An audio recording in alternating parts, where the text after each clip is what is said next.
یہ بہلول بھی اسی قبیلے کا فرد تھا، دجلہ کے کنارے مٹی کے گھروندے پاؤں پہ بناتا اور انہیں مسمار کر دیتا ہے۔ وہ کبھی آپ نے دیکھا ہوگا کہ بچے ریت میں اپنا پاؤں رکھ کر کے اوپر سے ریت تھپک لیتے ہیں اور پھر پاؤں ہولے سے نکال لیتے ہیں، بچ جائے تو بڑے خوش ہوتے ہیں، اور جب کھیل ختم ہو جاتے ہیں تو اسے گرا دیتے ہیں اپنے ہاتھوں سے۔ بہلول بھی اسی شغل میں لگا ہوا ہے۔ بہلول یہ کام کر رہا ہے، گروندے بناتا ہے گراتا ہے، گروندے بناتا ہے گراتا ہے۔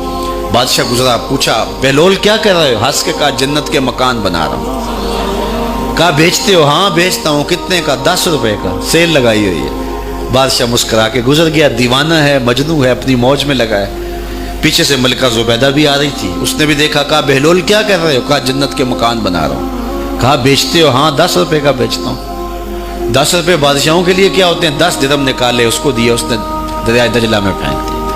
فقیر اتنی دیر تک فقیر نہیں بنتا، داتا صاحب فرماتے جب تک مٹی کا ڈھیلا اور سونے کی ڈلی اس کی نظر میں برابر نہیں ہو جاتا۔ اور ایک مکان کے گرد، ایک وہ گھروندے کے گرد دائرہ لگایا، کہا یہ تیرا ہوا۔ ملکہ گزر گئی، بادشاہ بھی چلا گیا۔ شام کو اپنے محل میں پہنچے، بادشاہ سویا، منظر جاگا کہ حشر کا دن ہے، پھر جنت کا منظر ہے، جنت میں بڑے بڑے خوبصورت مکان ہیں۔ ایک مکان تو بڑا ہی اچھا لگا، تو جی چاہا کہ اس مکان کو دیکھوں۔ تو جب قریب گیا تو دروازے پہ لکھا تھا ملکہ زبیدہ۔ شوق سے آگے بڑھا تو دربان نے روک دیا، کہا یہ ملکہ کا ہے؟ کہا وہ میری ہی ملکہ ہے۔ کہا دنیا کے ضابطے اور ہیں، آخرت کے ضابطے اور ہیں۔ بادشاہ کی آنکھ کھل گئی، بے چین ہو گیا، ملکہ کو بیدار کیا، کہا تو کون سا نیک عمل کیا ہے؟ میں نے جنت میں تیرا یوں مال دیکھا ہے۔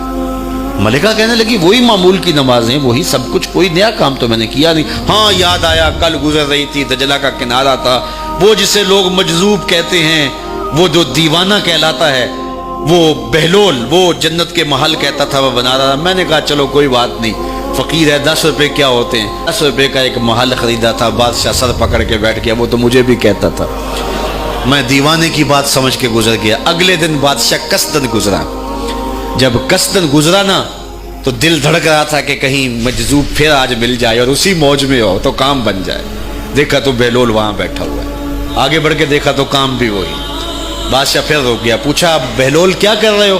اب دل دھڑک رہا تھا کہ مجذوب ہے، کوئی اور بات کہہ دے تو چلو اچھا ہو کہ وہی جواب دے دے۔ اس نے وہی جواب دیا، جنت کے محل بنا رہا ہوں۔ بادشاہ کا کچھ دل ٹھہرا، پھر کہا اچھا بیچتے بھی ہو؟ ہاں ہاں بیچنے کے لیے بنا رہا ہوں۔ بادشاہ ادھر جیب میں ہاتھ ڈال رہا ہے اور ادھر پوچھ رہا ہے کتنے کا؟ کہا آدھی حکومت لگے گی۔ کہا کل تو 10 روپے کے بتا رہے تھے۔ کہا کل تم نے دیکھا نہیں تھا، آج سودا دیکھ کے لے رہے ہو۔ اللہ تعالیٰ ارشاد فرماتا ہے انما تنذر من اتبع ذکر وخشی الرحمن بالغیب، جو ان ڈٹھے سودے کرتے ہیں، جو بغیر دیکھ کے کرتے ہیں۔ اچھا چلو ایک خوشخبری میں آپ کو بھی سناؤں، اور وہ خوشخبری رسول اللہ کی زبان سے۔ حضور نے فرمایا طوبی لمن رآنی وآمن بی وطوبی 7 مرات من لم یرانی وآمن بی۔ فرمایا صحابہ تمہیں مبارک ہو ایمان کی کہ تم نے مجھے دیکھا اور میرے اوپر ایمان لائے، اور کہا انہیں 7 مبارکیں ہوں جنہوں نے مجھے دیکھا بھی نہیں ہوگا اور پھر بھی ایمان لائیں گے۔ انما تنذر من اتبع ذکر وخشی الرحمن بالغیب فبشرہ بمغفرۃ واجر کریم۔ ان کو بشارت دے دیجئے بڑی عزت والے اجر کی اور خوشخبری بھی۔